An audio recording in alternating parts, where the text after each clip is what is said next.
Hai, bersama dengan Bob S. Effendi, kita berada di kantor Torkon di Jakarta, di Jalan Jenderal Sudirman, World Trade Center, lantai 3.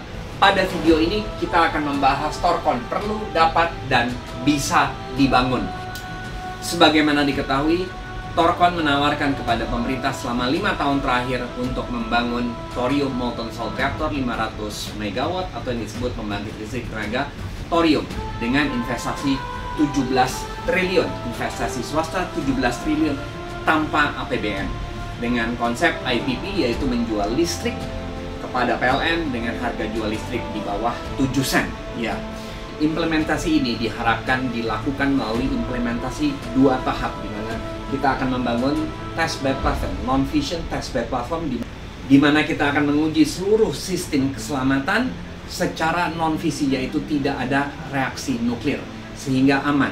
Ketika ini lolos uji dan lain-lain yang akan dilakukan oleh Bapeten dan seluruh dunia internasional, konsorsium internasional, barulah kita akan membangun LTT-nya atau unitnya. Yang menarik dari penawaran Torkon, reaktor ini adalah reaktornya yang berada di sini, bisa dibangun di Indonesia.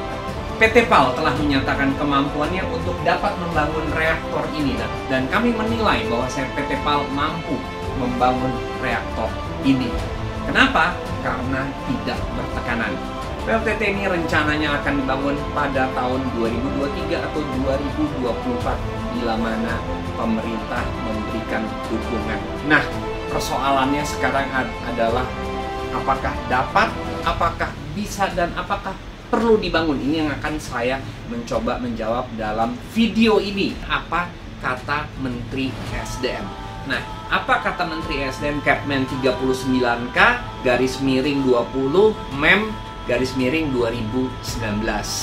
Yaitu di dalam Kepmen SDM ini dikatakan bahwasanya perlunya melakukan langkah nyata persiapan pembangunan PLTN. Nah, persiapan pembangunan PLTN, ya, perlunya melakukan langkah nyata persiapan pembangunan proyek PLTN. Mengingat, nah inilah mengingat, kata kuncinya adalah di kata-kata mengingat sudah menipisnya sumber energi dan lamanya pembangunan PLTN. Jadi mengingat ini adalah aspek keterdesakannya. Mengingat sudah menipisnya sumber energi dan lamanya pembangunan PLTN. Inilah aspek keterdesakan. Jadi dengan kata lain, Menteri SDM sendiri sudah menjawab aspek keterdesakan dari opsi terakhir. Berikutnya adalah undang-undang. Ya, banyak orang nggak pernah sadar bahwasanya Undang-Undang Nomor 17 Tahun 2007 tentang Rencana Pembangunan Jangka Panjang Nasional yang amanatkan bahwasanya pada tahun 2024 Indonesia sudah memanfaatkan nuklir sebagai sumber listrik atau sebagai pembangkit listrik. Artinya apa? Artinya berdasarkan Undang-Undang Nomor 17, ini undang-undang loh, undang-undang, bahwasanya PLTN itu beroperasi 2024. Yang terakhir apa? Yang terakhir adalah Peraturan Presiden Nomor 18 Tahun 2020. Apa ini? Yaitu RPJMN 2020 sampai 2024, di mana di dalam lampiran 1.A.1.2 ya dikatakan bahwasanya pembangunan PLTN komersial. Jadi pembangunan PLTN komersial sudah masuk di dalam RPJMN 2020-2024. Dalam matriks RPJMN yang dilakukan sampai 2024 masih setahap kajian, ya betul, kajian. Dengan arti kata apa? Dengan arti kata bahwasanya diasumsikan pembangunan ini dilakukan pada periode berikutnya. Nah, ini tentunya sejalan dengan rencana Torkon. Kita nggak ada isu, karena kita juga baru membangun PLTT ini pada tahun 2023 atau 2024, ya. Karena awalnya kita akan membangun testbed platform ini, yaitu fasilitas uji non-fisi. Nah, jadi jelas dari sisi regulasi tidak ada larangan, tidak ada regulasi satupun juga yang melarang pembangunan PLTN. PLTT ini bukan saja akan dibangun melalui implementasi 2 tahap, yaitu kita akan bangun dulu pertama adalah non-fission testbed platform, di mana kita akan menguji seluruh sistem keselamatan termohidrolik dan lain-lain tanpa bahaya radiasi, karena ini akan memakai uranium alam, tidak ada reaksi fisi, ya, sehingga seluruh sistem keselamatan akan kita uji pada testbed platform ini.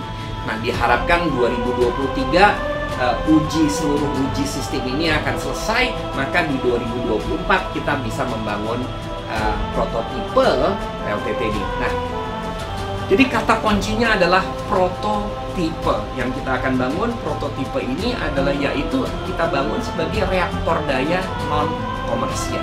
Jadi pertanyaan, perlu dibangun? Yes, perlu dibangun. Menteri SDM sudah mengatakan itu, jelas sekali, sudah mendesak.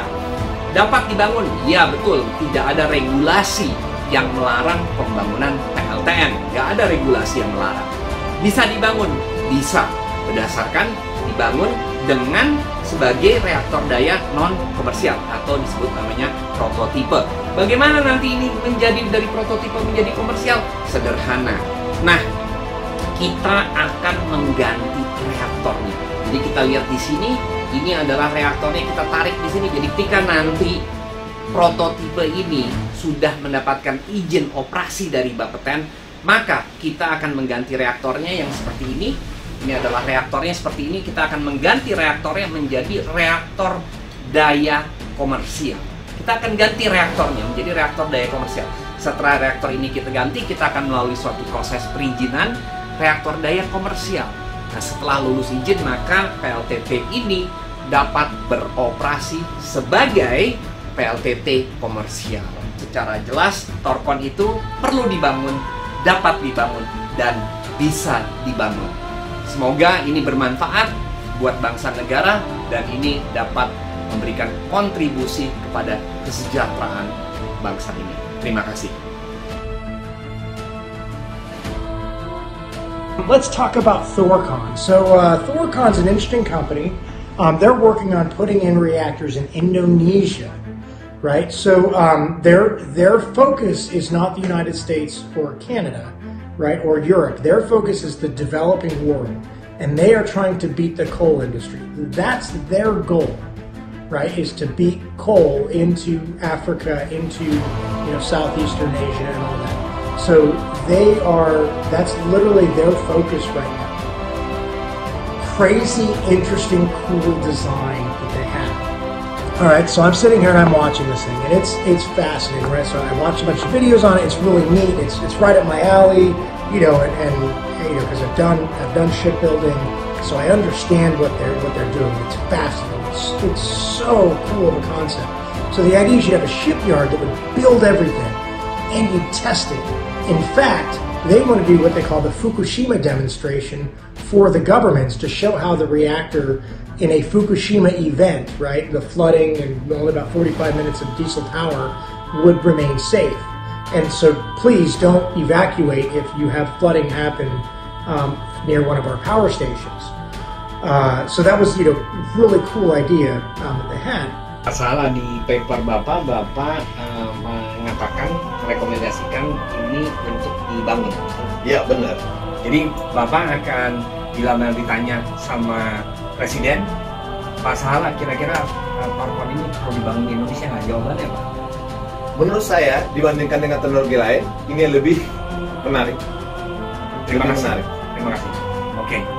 Demikian statement dari Pak Sahala. Menurut beliau, katanya teknologi Torkon ini sangat menarik dan direkomendasikan kepada pemerintah Indonesia untuk ini dapat didukung untuk dibangun di Indonesia.